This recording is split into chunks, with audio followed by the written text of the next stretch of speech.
Val before, I can still make the same point, though, because another weapon that has a lot of agency and control over your opponent is specifically the Gauntlets. I'm looking at the Gauntlet Nair, because you can take them, throw them back towards your opponent. You don't have the active input that Scythe has, but you'll see a regular, like, middle of the road, not middle of the road, but like kind of filler in a 2v2 or 2v1 combo is that Gauntlet neutral air to throw your teammate back, or an easy to execute neutral light as well. Just kind of gives you some time, gives your opponent time or your teammate time to react as well. So also a very potent weapon, especially to have two of. Gauntlets are still very popular in twos as well. Yeah, and tell me a little bit more about this, right? Because FryDasOle is holding the orb a lot longer than we saw in the last set. Maybe there was some downtime where he kind of figured things out. He did have a little bit of moment of respite while we kind of finished up those other sets after they finished their top 8 qualifier. So maybe he had a moment to try to get more confident on that orb. Okay, grinding in is the Rayman right there. Skateboarding trick's only going to get you too far. There's the alley-oop there from FryDasOle. We've come to know and love, at least from that last set we saw. Wow, nice. And again. Oh, nice slap. And he goes for the D-Light into the ground pound. And Great the save, but the weapon toss is there that ended up interrupting him. And that was a weapon toss from Sarme. That was his axe. We talked about the praises that we sing for KiXe. Can we see some of that initiative come in? It's on the spear right now instead. Sarme looking for a conversion right there. Not going to get too much. Here we go. Unarmed here, just beezing him up in the alleyway. This is kind of scary for Red Team. I mean, we're looking at a potential 6-stock here, especially if KiXe gets another slap here over on the edge. 6-stock denied, 5-stock denied as they get the full team wipe. That is Sarme picking up both, getting the double KO there. But 4-stock though? I would be very surprised if we didn't see a 4-stock. Okay, let's see. KiXe zoning out. Yeah, super tricky right there. Coming through, okay, looking to get some side I'm scared on the edge. Oh, Pavelski almost had the neutral air. He still had the dodge to get up and reset his jumps. Okay, yeah, and it's a reset there from FryDasOle and KiXe as well.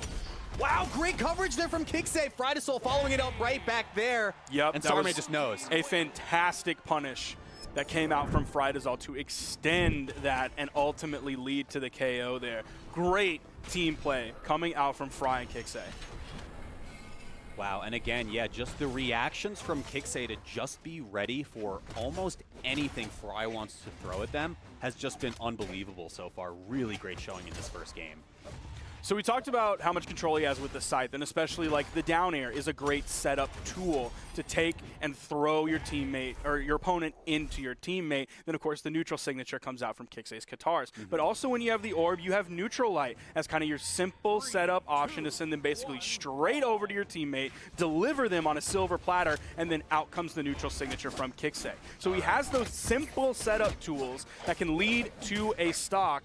Oh, that's what I'm talking about. That's Pavelski overextending, getting too reckless, and falling. We have the amazing clips, but also we have the clips like that where he falls 15 seconds into the game, and it's ultimately his own undoing. It's important to gamble responsibly. You know, sometimes you're just one hand away from taking that big win, and Pavelski busted real bad there. I've been so anti-gambling this weekend, and everyone else is trying to drag me into the pits with them. I've been so mature this weekend.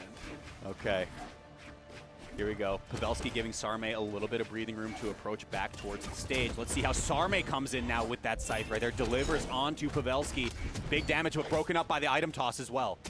He was able to pick up the sidelight side air, then throw that weapon out when there was a weapon spawn. A little bit of damage, but mostly like a momentum interruption of the red team as Sarme picks up the double KO here, answering back after that rough last game. But it's 2 fresh respawns on blue team there, Sparky, so I'm a little bit nervous. We got to see what kind of damage gets built up on the side of red, as it looks like double sights are coming through right here for the passbacks. You're exactly right. They saw all of that control that Fry has finally hitting, I think, maybe the first neutral signature on Orb that we've seen, and the complete signature overlap from the blue team. Now a full stock lead for both members of blue over red. And the control that red thought they would have with double sights are not coming through, at least so far. Wow, okay, Sarme, small little pickup right there. Gonna jump to get out, and the Pogo comes through as well for a little bit of added space. Oh, Sarme coming in with that one. Unreal stock. Great reactions as well, knowing Pavelski would be there to set it up. Do we have the equalizer here as FryDasOle is taking more and more damage on the second stock? Sarme and Pavelski haven't taken too much damage on final just yet.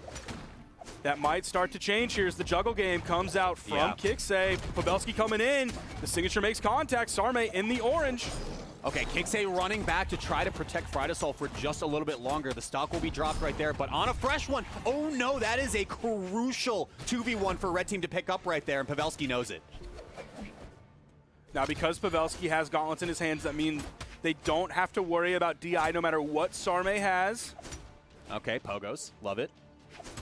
Again. Keep it going. How many times? 4? No, all right. Well, you know, can't win them all. He might end up losing this one. He might lose some of them, okay. FryDasOle fighting the way back with the orb as well. It's just going to be a quick recovery, not going to be off the top, but the next one's looking real close. FryDasOle, wait a second. Sparky, wait a second. He's trying to make it happen. Okay, okay. Surely this is it, right? It has to be. Now you saw him dodge over to the wall. I didn't actually see if he made contact with the wall. I believe he did, which of course ends your iframes. So that's why that ground pound came out. That's why you felt safe throwing out that ground pound, because that dodge was going to have to come out. He had to use that in-air movement economy. Touching that wall takes away those iframes, so he's going to hit no matter what. And Pavelski and Sarme, despite Pavelski throwing away his first stock completely into the trash, they end up coming out victorious. Largely due to Sarme. Picked up 4 KOs, 583 damage. Yeah, we saw that critical 2v1 that we mentioned before that really just sealed the deal at the end of that game. Really, really good stuff out of Pavelski and Sarme. Just, I don't know, closing out stocks incredibly well. And I think Sarme being able to just play back and react to what Pavelski wants to do, whether it's on double scythe or otherwise, just the ability for either of them to just roll swap on what they want to do and play offense has just been incredible to see. Yeah, they're a great team. I'm liking what they're throwing down here. They don't have too much experience with each other. Really, it's a couple community tournaments. It's Arctic Rumble from Bearded Brawls, and then the Galaxy Cup Sub-Zero. That's all of the history they really have on record here, if the stats are to be believed, which I believe the stats. We're seeing the Matt Bannon coming through here. Easily bans out Demon Island, and then Fry's just kind of chilling, taking out a small Fortress of Lions. Small Terminus, Mishima Dojo. Not a lot of soft platform fans here, and we're going to Apocalypse with the single soft platform and the kind of decent-sized walls. All right, 3 scythes come onto the battlefield in just a moment for our game number 3, if I'm not mistaken. Is it 3 or 4? Now I don't even know. I'm doing self-doubt again. I don't even know I've now. been gaslit. Game 3. Game 3, you're right. See, we're being confident this weekend. We're being confident this weekend. Okay. All right, here we go. Let's see how that double scythe action from Pavelski and Sarme comes into play on this counter pick. Pavelski already starting things over on the edge, getting very, very low, making me a little worried. Yeah, we talked about it, those overextensions, right? Let's spend as many resources as we can, and maybe we get a cool clip out of it. Didn't amount to too much right there, but a lot of damage. Some cost fallacy. Oh, yeah. Well, I've already blown all of my movement options. I might as well gravity cancel. Nice interruption from Fry. That is, you know, it's a reasonably easy thing to time if you hit that ground pound right in the middle, especially with an unarmed recovery. Okay, Pavelski swaps to the gauntlets right there. Item throw as well is going to keep them both deterred from that right side stage. Wow. Fry did a great job giving KiXe plenty of room to get back once he hit that neutral light on both members of Red. Oh, Pavelski just kind of followed him down there. Okay, the save. And there's the save, the weapon toss. It got scary for a second. Great awareness from Sarme to keep that stock alive, knowing Pavelski was just going to run out of resources in just a moment. This is so scary. This is so scary. Stop! Oh, the save from Fry? Who's going to fall? Someone has to, right? How many? How long have they been on stage, Sparky? What is happening? Okay. How did KiXe die there? What? I'm sorry. Pavelski fell, KiXe fell. It's a 1-for-1, but that's what happens when you have two crazy players who either have a scythe or gauntlets in their hands, and then a team that also feels pretty comfortable. Fry and KiXe have been very strong on the edge in some of their previous sets, so they're confident in this great neutral air grab to interrupt that ground pound from Sarme. Scoops him right out of. You talked about Pavelski going for a little bit of a reach right there. The GC isn't going to amount to much, but Sarme always has the back. This is looking tough here. 5 stocks to 2. They haven't been able to take out Sarme so far in this game. We're about 2 minutes into it. That side air is finally going to do it. Pavelski reaching for the ground pound right there. KiXe looking for the GC on the down signature, I believe. Pavelski's done, right? Okay, here's the save. And Sarme turning around. They end up getting KiXe and knocking him out. Sparky, I don't even know what just happened there, but that's going to be a wrap on this game. It looks like it. The end of the game is what's happening. And Pavelski's down there. He got bored. He needed some stimulation into his motor neurons in his brain. He needed some dopamine. So he's like, I'm going to go down here. I have to input something. I'm not just going to sit here. I'm going to end up hitting my own teammate. And oh my gosh, dude, that game was just pure chaos. I think this replay is going to be the only one we see if it plays this quickly, because they were off stage for, I want to say, a solid 20 seconds or so. It felt like a massive chunk of that game, not like half or anything, but a massive chunk of that game was in offstage situations just like that. There's the recovery that gets through the iframes that gives Sarme the chase dodge up. There's the save from KiXe. There's the recovery picking up both. The turnaround. There's a little bit of the overlap there. Sarme went for a neutral air, but Pavelski's down air took priority there. It picked up second. KiXe just throwing his weapon up. Actually makes contact with Pavelski, giving the setup for Fry, and then Sarme was going back in. Unbelievable sequence right there. I mean, that was just pure pandemonium, chaos, whatever other synonym for crazy things that had unfolded right there. And then this was the last stock that you had mentioned right here, where Pavelski just had to press a button. I just need to press a button. It's the only way I'll be happy in life. We're going to go into game 4 right now. Wow. Pavelski and Sarme have an amazing energy between the two of them, and so do FryDasOle and KiXe. Like, that took a lot of both teams being like, let's keep going. Yeah, come on, let's keep doing this. I got hit. A guy like me, I'm scared. I'm getting back to the main platform before I get into trouble. But FryDasOle, Sarme, Pavelski, KiXe are like, let's keep this going. We'll see what kind of offstage action we have right here. KiXe and FryDasOle need this one to stay alive in the winner's bracket. And again, as a reminder, winner of this faces Godly and Blaze, so huge implications right here, as well as third place guaranteed in the EU bracket. Sarme has 2 gold medals, Pavelski has 2 silvers and 4 bronzes. Fry has 1 silver, and KiXe has never been in a doubles top 3. Wow. So guaranteeing that with a victory here in this game, and then the next one to clutch out the bow 5, that'd be huge for KiXe. Okay, recovery accidentally hits Fry right there, but keeps him alive. Really dark red here means just a light breeze might do it in just a moment. Pavelski looking for all of it, though, not going to get it. Wow, yeah, and Sarme, once again, Pavelski gets to overextend on these positions just knowing that Sarme will be there on the missed hit. Now Pavelski very damaged so far. KiXe is hunting for the KO, staying away so he doesn't get caught by that turnaround down air, making sure not to dodge back in, because that's a classic option that a lot of side players look for. FryDasOle, a rare sight now on the orb again, just throws it away. He'd rather be unarmed for like 5 seconds just so he can already be able to instantly pick up the weapon rather than having to cycle them out and end up getting hit in the process. 100%, 100%. Okay. A little bit of nooch coming through right here. Pavelski looking for the neutral air, I believe, as well. Pavelski finding the stock. FryDasOle answering right back. Whoa, okay, hang on. What's going on? He was charging that one up, making sure that Sarme, his teammate, didn't get caught in it.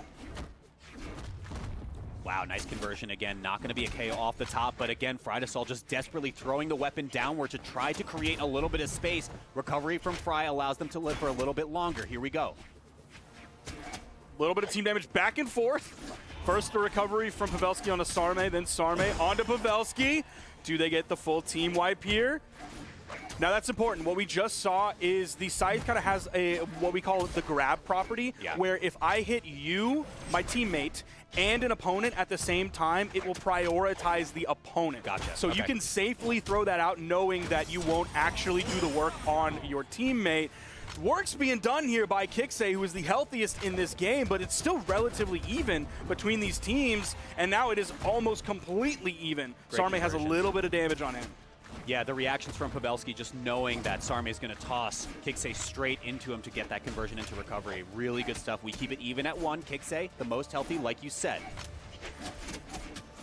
Pavelski doing a great job of outranging KiXe. KiXe immediately rotated over to the right, but of course Queen Knight is very slow, so he's not able to give like any meaningful. KiXe's putting in work, Sparky. Yeah, now he's turning things around. He's keeping it going. He's giving Fry some room to get back. Fry's going back in. KiXe has to take the Lions' share of the responsibilities here, while Fry is so damaged. Same thing kind of goes for Sarme, though. Crucial dodge from KiXe allows them to hang on. Weapon tosses going off the left side a little bit longer. FryDasOle now. Sidestrong gonna slide off right there. The ground pound. Oh no, both off stage right here. No resources left from either. Chase dodge up, Fry follows down. There's the ground pound. Pavelski in the 1v2.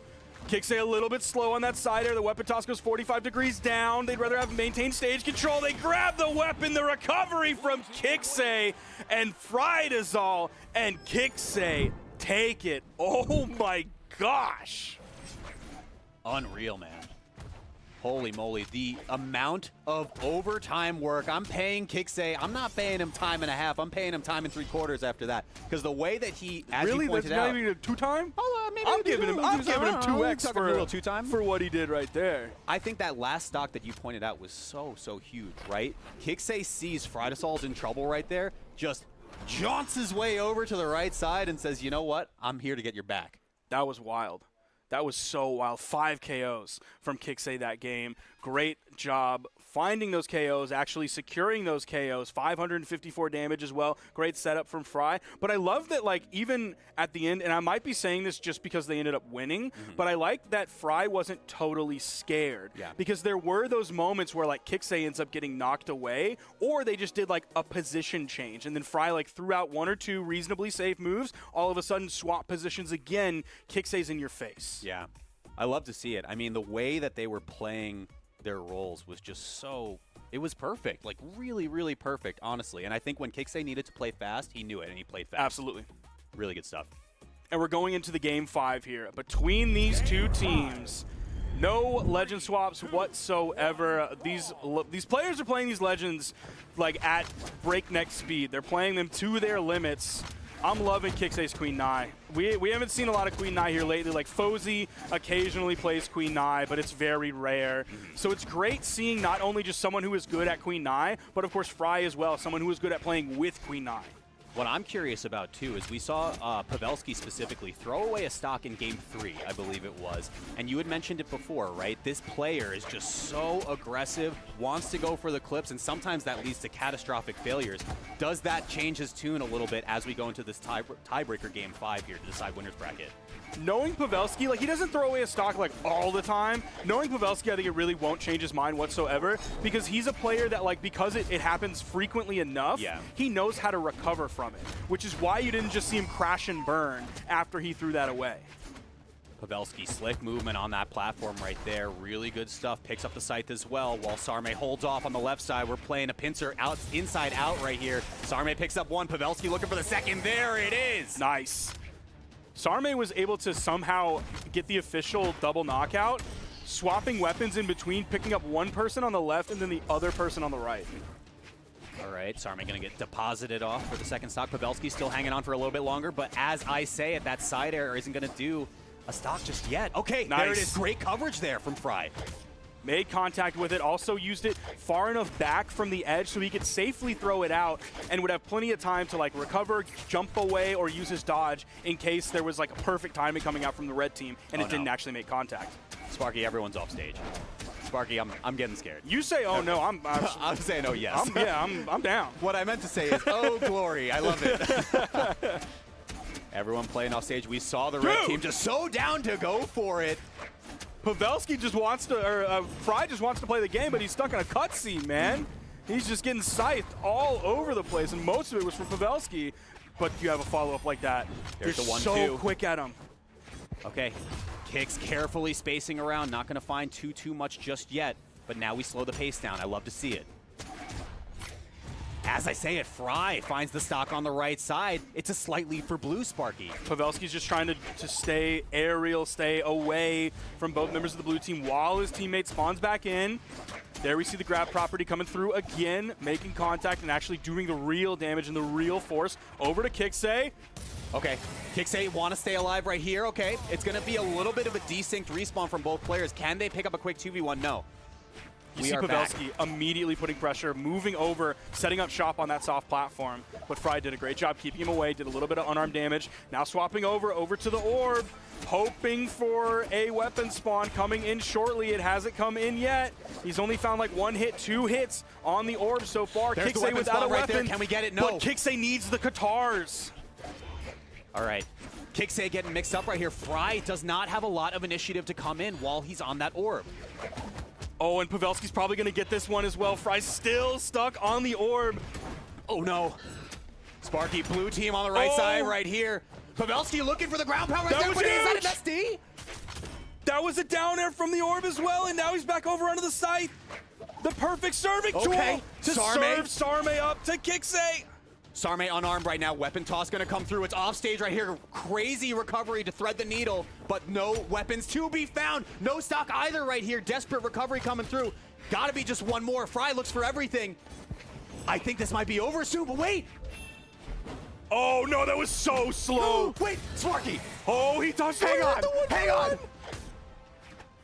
One opening decides it all right here in this critical game 5. The wall slip is going to come through. Sarme playing the edge so perfectly right here. Here comes the opening.